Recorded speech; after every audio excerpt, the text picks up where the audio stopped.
So the Eagles have improved in so many ways this offseason. They've improved in so many aspects. They've done everything they needed to do going into this offseason, going into training camp. How will this fare out on the field, and how will the new and improved Philadelphia Eagles look on that field? Here we go.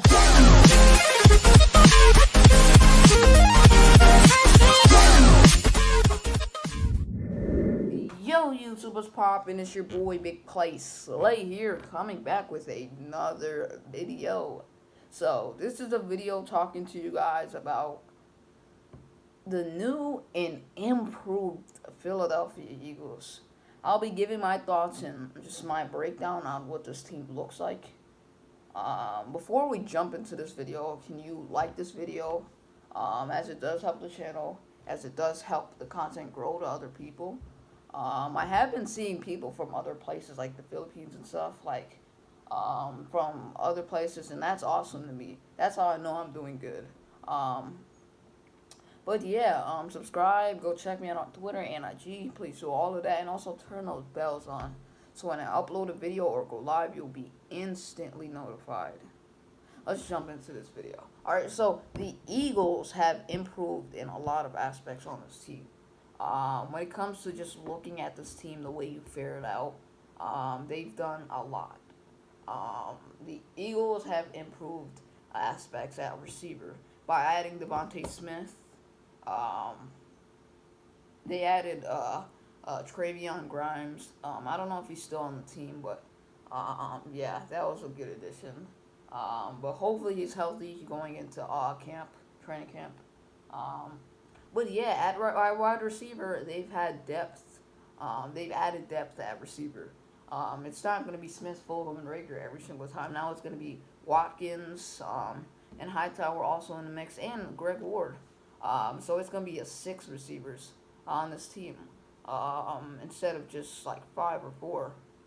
Now there's more pieces added to this receiving core, and there's more depth to help out the starting receivers. So that's one aspect that's improved. Depth at receiver and the starting receivers. And then if you look at our offensive line, starting players, when they're healthy, be amazing. Top 7 offensive line when healthy, in my opinion, for the Eagles. But now, when you look at this roster at offensive line, now there's more depth, and also not to mention Landon Dickerson has signed his contract with the Eagles. Finally, as I am going to be discussing the depth of our offensive line right now, but the starting offensive linemen, when healthy, they're amazing. They're top 7. But now you look at our depth, and now we've added more depth to our offensive line. We already had depth, but now more added depth to this offensive line. You have Andre Dillard at left tackle behind Jordan Mailata, which he can win the left tackle position.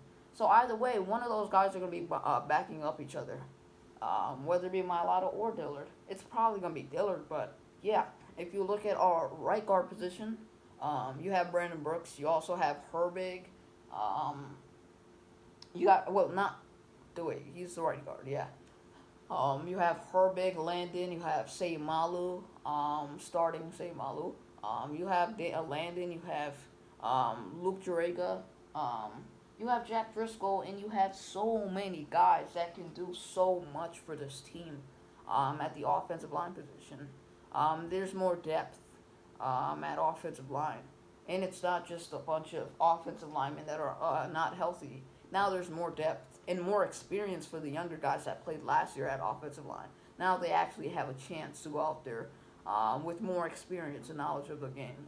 And then you look at our defensive line. Same thing with the offensive line. Depth. You have depth at defensive end. You add Ryan Kerrigan. You already have Josh Sweat. And then you have Derek Barnett. So now there's going to be more guys that can get in the swings of it. Guys aren't going to be looking tired as hell. There's going to be so many guys out there that can be doing a good hell of a job because there's more depth. Depth matters in any sport, unless it's not just a one-on-one type of sport. Depth matters in a team sport. But yeah, when it comes to our quarterback, we have Jalen Hurts, Joe Flacco, and then we have Nick Mullins. Um, and then you look at our cornerback position. Now that you added Steven Nelson, you have younger guys who are going to develop uh, in a short period of time. Not a short period of time, but now they're going to have longer time to develop instead of being thrown in the mix with just no experience or anything. Like Avante Maddox, he was just thrown into the mix. Now there's going to be more offensive. Well, there's going to be more cornerback depth now, and now there's going to be guys that are going to develop younger. They're going to start young, but they're going to develop throughout the time of Darius Slay and Steven Nelson when they're at the Philadelphia Eagles. But not to mention Steven Nelson. He is a experienced corner. Him and Slay experienced corners. So the younger guys can learn and take some of that knowledge that they get sent from Darius Slay and Steven Nelson. That's something to encounter for. But our team has a lot of depth. That's something smart the Eagles did this offseason. They've added depth at positions. So now if injuries happen again, we're going to have so much depth at every single position.